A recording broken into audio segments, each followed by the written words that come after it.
꼰칠리움은 그 산하에 직속되어 있는 레지오 기관의 간부들로 구성해야 한다. 더블린 대교구의 성인 꾸리아 간부들은 꼰칠리움 회합의 핵심 평의원이 된다.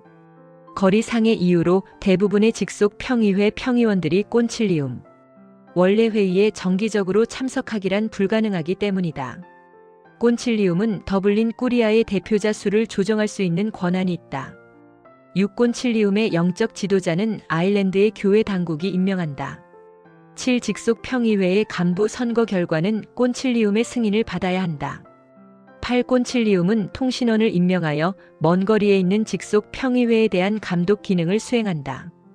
통신원은 담당 평의회와 정기적으로 연락을 취하며 접수하는 원래회의 회의록을 토대로 필요에 따라 꼰칠리움 원래 회의에 참석하여 의사 진행에는 참여하나 꼰칠리움의 평의원이 아니므로 투표권은 없다. 정식으로 권한을 위임받은 꼰칠리움의 대표는 레지오에 관할 지역 어느 곳이나 들어갈 수 있고 그 지역의 레지오 조직체를 방문할 수 있으며 홍보 성격의 활동을 수행할 수 있고 아울러 꼰칠리움에 부여되어 있는 일반 직무를 수행할 수 있다. 10 꼰칠리움만이 레지오의 단원과 규율에 따라 교본을 개정할 수 있는 권리를 지닌다.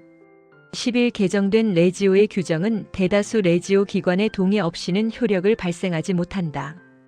규칙 개정안이 나오면 관련된 평의회를 통하여 레지오 조직체에 통보한 후 그 개정안에 대하여 의견을 밝힐 수 있도록 충분한 시간을 주어야 한다. 규칙 개정안에 대한 견해는 꼰칠리움 회합의 대표자를 직접 파견하거나 또는 서면을 통하여 표명할 수 있다.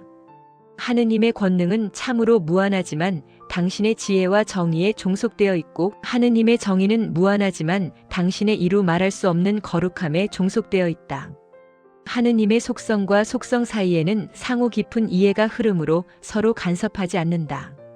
각기의 속성은 그 자체의 세계 안에서는 최고 정점을 이루고 있기 때문이다. 그리하여 수없이 많은 무한성이 각기 스스로의 질서 안에서 작용하여 하느님의 무한히 단순한 일치성 안에서 결합한다. 유만 일치의 증거와 수단인 질서. 제29장 레지오 단원의 충성. 조직의 기본 개념은 많은 사람들을 하나로 묶는 것이다. 따라서 레지오 역시 일반 행동단원으로부터 최고 간부에 이르기까지 전체를 하나로 묶는 결속의 원칙이 있어야 한다.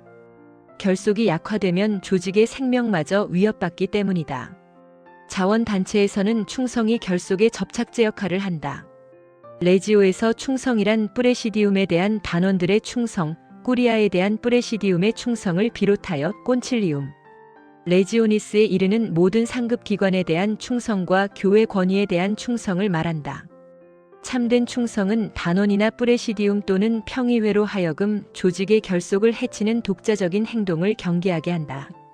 의문점이나 애로사항이 있을 때 또는 모든 새로운 활동이나 새로운 사업을 시작할 때는 직속 상급, 평의회의 지도와 승인을 요청해야 한다.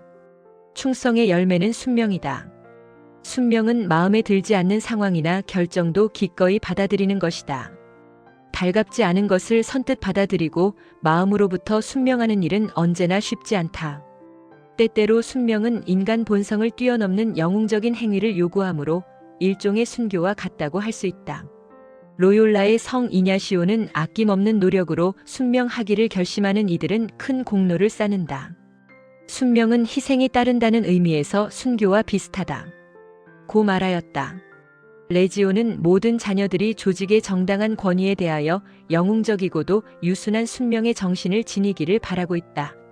레지오는 하나의 군대이다. 그것도 지극히 겸손하신 동정 성모님의 군대이다. 따라서 레지오는 날마다 수행하는 활동을 통해서 세속 군대가 보여주는 수많은 영웅적 행위와 희생보다 더욱 값진 것을 보여주지 않으면 안 된다. 또한 레지오 단원은 항상 치밀한 성격을 지녀야 한다. 비록 단원들이 이 세상의 군인들처럼 신체에 부상을 입거나 전사하는 경우는 드물겠지만 그렇다 하더라도 정신적인 면에서는 좀 더 영광스러운 자리에 오르도록 힘을 쏟아야 한다. 간부나 상급 기관의 요구가 있을 때 단원은 자신의 감정, 판단, 독립심, 자부심 또는 의지에 상처를 입게 되더라도 자신의 모든 것을 바칠 각오로 순명해야 하는 것이다. 시인 테니스는 순명은 결속을 보장해주지만 불순명은 큰 상처를 남길 뿐이다. 라고 말하였다. 그러나 고의적인 불순명만이 레지오의 생명선을 끊는 것은 아니다. 간부들이 주회합이나 원래회의 참석 의무를 소홀히 하거나 통신의 의무를 게을리 함으로써 프레시디움이나 평의회가 레지오 조직의 흐름으로부터 멀어지게 된다면 이로써 레지오의 생명선은 끊기고 만다. 또한 회합에 참석하는 간부나 단원이 어떠한 이유로든 분열을 일으킬 수 있는 태도를 보일 때 레지오는 깊은 상처를 입게 된다. 예수님께서는 당신의 어머니께 순종하셨다.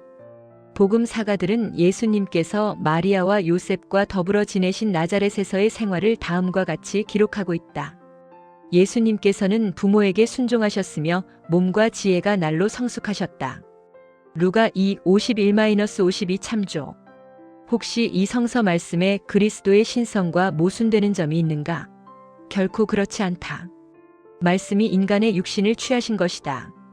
우리 주님께서는 죄 짓는 일을 제외하고는 우리와 똑같은 인성을 취하실 정도로 자신을 스스로 낮추셨고 섬김을 받으러 온 것이 아니라 섬기러 왔다. 마태 20, 28고 말씀하셨으며 마침내 죽기까지 순종하시기 위하여 필립 2, 8 오셨다고 말씀하셨다. 바로 이 점이 주님께서 어머니께 순종하고자 하신 이유이다. 예수님께서는 나자렛에서 마리아와 요셉, 곧 하느님께서 당신과 가까이 지내도록 특전을 내리신 두 분께 순종하셨다. 마리아는 아드님의 인성에 대한 성부의 권능에 어느 정도 참여하고 계신다. 그렇기 때문에 예수님께서는 하늘에 계신 아버지께 드린 나는 언제나 아버지께서 기뻐하시는 일을 한다. 요한 8, 29는 말씀을 어머니 마리아께도 똑같이 할 수 있으셨던 것이다. 마르미용 영혼의 생명이신 그리스도. 제30장 행사. 꾸리아는 소속 레지오 단원들을 정기적으로 한자리에 모아 서로 어울리도록 하여 단원과 단원 사이의 친교를 도모하고 일치의 정신을 기르도록 해야 할 의무가 있다. 이를 위하여 실시하는 레지오의 행사는 다음과 같다. 1아치에스. 레지오 마리에는 성모님께 대한 신심을 중요하게 여기므로 단원들은 해마다 성모님께 자신을 봉헌해야 한다. 개인 및 단체 봉헌으로 이루어지는 이 봉헌식은 3월 25일을 전후해서 개최하는데 이를 아치에스라 부른다. 아치에스는 라틴어인데 전투 대형을 갖춘 군대라는 뜻이다. 따라서 이 말은 레지오 단원들이 단체로 레지오의 모후이신 성모님께 대한 충성을 새로이 다짐하고 성모님으로부터 앞으로 한 해 동안 악의 세력과 맞서 싸울 힘과 축복을 받기 위해서 모이는 의식을 가리키기에 적당한 말이다. 더 나아가 이 용어는 프레시디움이라는 명칭과도 좋은 대조를 이룬다. 프레시디움이라는 명칭은 레지오가 연합 진용을 풀고 작은 부대들로 나뉘어져서 각기 다양한 특정 분야의 임무를 수행하는 모습을 생각하게 하기 때문이다. 아치에스는 레지오에서 가장 크고 중심을 이루는 연례 행사이므로 모든 단원이 빠짐없이 이 행사에 참석해야 함은 강조되어 마땅하다.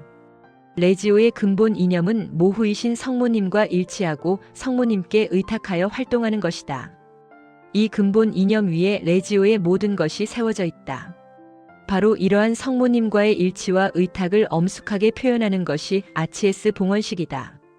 이 봉헌식을 통하여 단원들은 개인 및 단체로서 성모님께 대한 충성을 새롭게 다짐하는 것이다. 그러므로 어떤 단원이 능히 참석할 수 있는데도 불구하고 불참한다면 그는 레지오 정신이 아주 희박하거나 전혀 없는 것으로 보아야 한다. 그러한 단원은 레지오에서는 필요한 존재로 보지 않는다. 아치에스 진행 절차는 다음과 같다.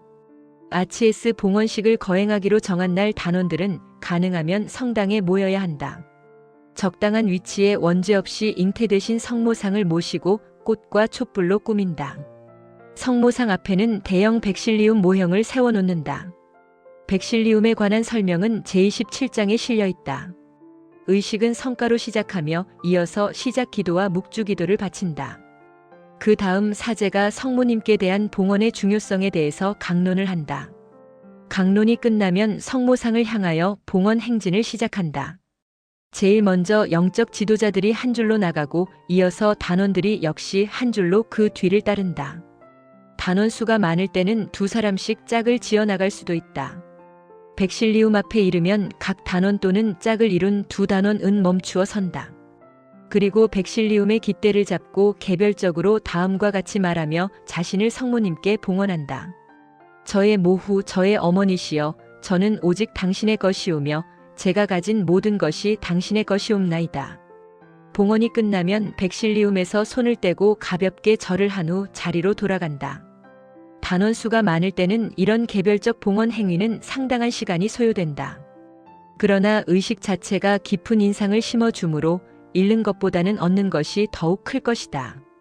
단원들의 봉헌 행진이 계속되는 동안 오르간 연주가 곁들여진다면 의식에 많은 도움을 줄 수 있다. 백실리움을 1개 이상 설치하는 것은 옳지 않다. 그러한 편법으로 봉헌 예절의 진행 시간을 줄일 수 있을지는 모르나 일치의 아름다움은 무너지기 때문이다. 더욱이 서두르는 듯한 인상은 의식의 조화를 깨뜨릴 것이다. 아치에스의 특징은 질서와 엄숙한 분위기를 잃지 않아야 한다는 것이다. 모든 단원들이 제자리에 돌아와 앉으면 사제가 단원들을 대표하여 성모님께 대한 봉헌, 기도문을 다시 한번 큰 소리로 바친다. 이어서 단원 모두가 일어서서 까떼나를 바친다. 그 다음 가능하면 성체 강복 예절을 가진 후 마침 기도와 성가로서 아치에스를 마친다. 물론 아치에스 행사에 미사를 포함시킬 수 있다면 바람직스러운 일이다. 이 경우에는 성체 강복 예절 대신에 미사를 봉헌하며 나머지 절차는 변동 없이 그대로 진행한다. 미사는 아치에스 행사를 더욱 뜻깊고 완전하게 할 것이다. 파스카 신비를 기념하는 미사는 주님의 너그러운 협조자여. 겸허한 여종교의 헌장 60일이신 성모님의 손에 방금 놓아드린 모든 봉헌과 영적 선물을 받아들여 하나 되게 하며 유일한 중재자이신 예수 그리스도를 통하여 성령 안에서 영원한 성부께 바쳐진다. 위에 인용한 저는 오직 당신의 것이오며 라는 봉헌문을 기계적으로 또는 아무 생각 없이 바쳐서는 안 되며 그 내용을 온전히 이해하고 감사하는 마음을 곁들여야 한다. 이러한 마음의 준비를 위해서 부록 10일 성모 마리아께서 맡으신 역할에 대한 개요는 도움을 줄 것이다. 이 개요에는 성모님이 구원 사업 안에서 맡으신 독특한 역할이 설명되어 있으며 우리 각자가 성모님께 갚아드려야 할 빚이 어느 정도인가를 밝히고 있다. 아치에스 행사 바로 앞에 열리는 프레시디움 주회 앞에서 영적 독서와 훈화의 주제로 이 개요를 선택할 수도 있으며 또한 아치에스에서 단체 봉헌문으로 사용해도 좋을 것이다. 성모님은 지옥의 세력들에게는 공포의 대상이시며 진을 친 군대처럼 두려운 분이시다. 아가 6, 13조. 왜냐하면 성모님은 현명한 사령관처럼 적을 혼란에 빠뜨리고 당신을 따르는 사람들에게는 유익하도록 당신의 힘과 자비와 기도를 활용하는 방법을 잘 알고 계시기 때문이다. 성 알퐁소 마리아 데 리구오리. 이 연차 총 침묵회. 꾸리아는 가능한 한 성모님의 원죄 없으신 잉태. 대 축일 12월 8일에 가까운 날에 모든 단원들이 자리를 함께하는 연차 총 침묵회를 열어야 한다. 이 행사는 필요에 따라 성당 안에서의 의식으로부터 시작할 수 있다. 이 행사에는 친교의 시간이 마련되어야 한다. 만일 성당 내 의식 때에 레지오의 기도문을 바치지 않았을 경우에는 떼세라의 기도문을 보통 회합 때처럼 세 부분으로 나누어 바쳐야 한다. 연차 총 침묵회의 참가 범위는 레지오 단원으로 한정시키는 것이 좋다. 여흥 순서에 곁들여 레지오와 관련된 이야기나 글을 발표하는 순서가 있어야 한다. 이 자리에서 단원들이 너무 격식에 얽매이지 않아야 한다는 것은 두말할 나위가 없다. 특히 많은 단원들이 참석하고 있을 때 더욱 그러하다. 이 행사의 취지는 참석한 단원들이 모두 서로 낯을 익히고 친숙해지도록 하려는 것이다. 그러므로 단원들이 돌아다니며 이 사람 저 사람과 대화를 나누는 기회를 가질 수 있도록 순서를 짜야 한다. 진행을 맡은 사람들은 단원들이 끼리끼리 무리를 이루지 않도록 해야 한다. 이미 잘 알고 있는 단원들이 자기들끼리 무리를 지어 있게 되면 레지오 가족의 단결과 우애의 정신을 북돋우려는 이 행사의 취지를 살릴 수 없게 된다. 프란치스코 성인은 어떠한 처지에서도 기뻐하였으며 이 기쁨으로 그의 영신적 기사도 정신은 한층 더 감미로운 매력을 더해 주었다. 참된 그리스도의 기사로서 그는 주님의 신하임을 기뻐하고 주님께 봉사하며 주님의 청빈과 순환을 본받는 것을 비할 수 없는 즐거움으로 여겼던 것이다. 그는 이처럼 주님을 위하여 봉사하고 주님을 본받고 주님의 고통을 함께 나눔으로써 얻는 기쁨을 온 누리가 두루 알도록 하느님의 음유 시인이 되어 노래하였다. 프란치스코 성인의 일생은 이러한 기쁨의 노래로 충만하였다. 그는 자신과 하느님을 향하여 마음에서 우러나오는 기쁨을 고요하고도 충만하게 노래했던 것이다. 그는 자신의 영혼이 안팎으로 언제나 즐거운 분위기에 쌓여 있도록 하기 위해 항상 노력하였다. 또한 형제 수도자들과 함께 순수한 기쁨을 나누는 방법을 알고 있었으며 그 기쁨을 극대화시켜 공동체의 모든 형제들이 함께 하늘나라에 올라가는 듯한 아름다운 분위기를 느끼도록 만들 줄도 알았다. 이러한 천상적 기쁨은 그가 형제 수도자들과 나누었던 대화 속에도 가득히 스며 있다. 고행하기를 요구하는 그의 강론은 결국은 기쁨의 찬미가로 바뀌었으며 그가 모습을 드러내는 것만으로도 모든 사람들은 마치 축제와도 같은 기쁨을 누리는 것이었다. 헬테르 아시시의 성 프란치스코의 이상 3. 야외 행사. 야외 행사는 레지오의 초창기부터 시작되었다. 이 행사는 의무적인 것은 아니지만 바람직한 것이다.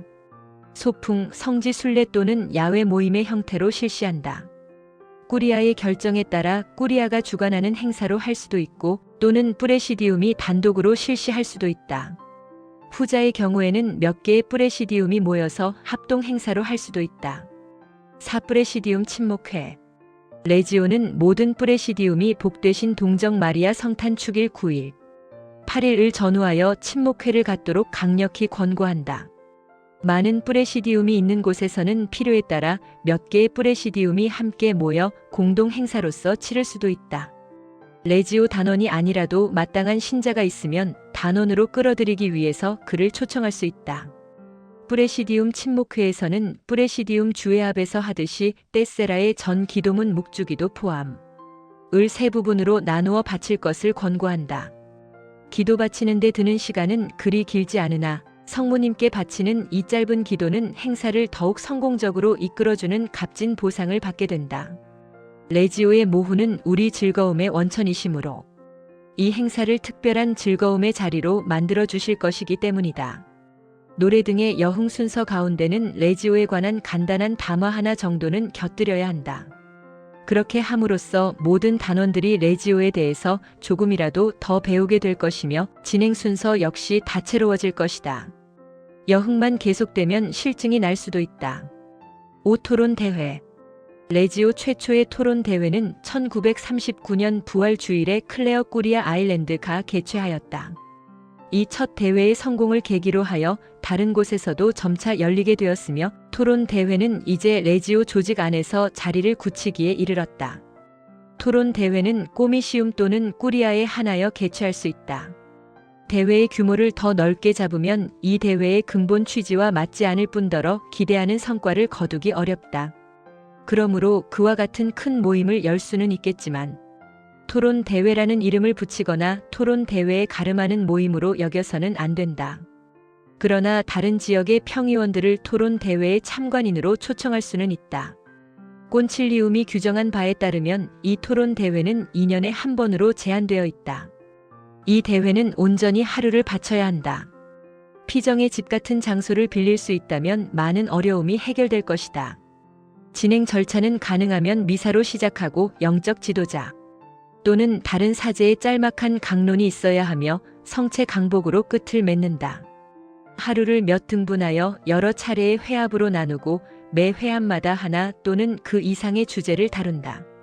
각 주제에 대한 토론은 미리 준비한 사람의 간략한 주제 발표로부터 시작된다. 중요한 것은 참석자 모두가 토론에 참여해야 한다는 것이다. 모든 이가 토론에 적극 참여하느냐 하지 않느냐에 따라 이 대회의 성공 여부가 결정된다. 다시 강조하지만 진행을 맡은 간부들은 결코 발언을 독점해서는 안 되며 토론이 진행되는 동안 끊임없이 개입하는 일이 없도록 조심해야 한다. 토론 대회도 평의회 회합과 같은 의회 방식으로 진행해야 한다. 즉, 의장은 될 수 있는 대로 많은 사람들이 참여하는 방향으로 토론을 이끌어 나가야 하는 것이다. 어떤 의장은 토론하는 사람의 발언에 대해서 사사건건 논평하는 경향이 있는데 이는 이 토론 대회의 취지에 어긋나는 행위이므로 그대로 묵과해서는 안 된다. 레지오의 상급 기관을 대표하는 단원이 특별한 역할, 이를테면 사회나 주제 발표 등을 맡아 토론 대회를 지원하는 것은 바람직한 일이다. 웅변은 때때로 과장된 분위기를 자아내므로 웅변을 통해서 어떤 효과를 거두려 해서는 안 될 것이다. 그러한 분위기는 레지오다운 것이 아니며 그러한 방식으로는 아무런 감동도 줄 수 없고 문제를 해결할 수도 없기 때문이다. 토론 대회는 전 단원을 참가 대상으로 하는 경우와 프레시디움 간부들만으로 한정하는 경우가 있다. 모든 단원을 대상으로 하는 경우에는 첫 번째 토론 시간에 한하여 참가자들을 간부와 평단원으로 나눈다. 그런 다음 간부는 직책별로 다시 나누고 평단원은 단일 분과로 놓아둔다. 이로써 각 분과는 고유한 임무와 필요사항을 다룰 수 있게 된다. 또 다른 방식으로는 참가 단원들을 그들이 수행하고 있는 활동의 유형에 맞추어 나누는 방식이다. 그러나 이러한 분과 구분은 다만 임의 결정 사항일 따름이며 어떠한 경우라도 두 번째 토론 시간부터는 분과 별로 나누어서는 안 된다. 단원들을 한자리에 소집해 놓고는 대부분의 시간을 서로 떨어져 있게 하는 것은 앞뒤가 맞지 않는 일이기 때문이다. 간부의 임무는 직책상 주어진 통상 업무보다 그 폭이 훨씬 넓다는 점을 유의해야 한다. 이를테면 서기가 자신의 업무 한계를 회의록을 작성하는 일만으로 묶어둔다면 그는 간부로서 결함이 있다고 보아야 한다. 프레시디움 간부들은 꾸리아의 평의원이므로 이 대회의 분과 별 토론을 통해서 꾸리아의 실제 회함 및 일반 관리, 업무와 관련된 꾸리아의 제반 업무를 더욱 원활하게 하는 방법들을 모색해야 하는 것이다. 토론 대회가 관리상 세칙이나 질의 사항들만을 다루어 통상 꾸리아 원래 회의처럼 되어서는 안 된다. 좀 더 근본적인 문제들을 손대야 한다. 그러나 물론 이 대회를 통해서 새롭게 알게 된 모든 것은 꾸리아가 실천에 옮겨야 한다. 토론의 주제는 레지오의 기본 원칙과 연관된 것이어야 하며 대체로 다음과 같은 것들이 있다.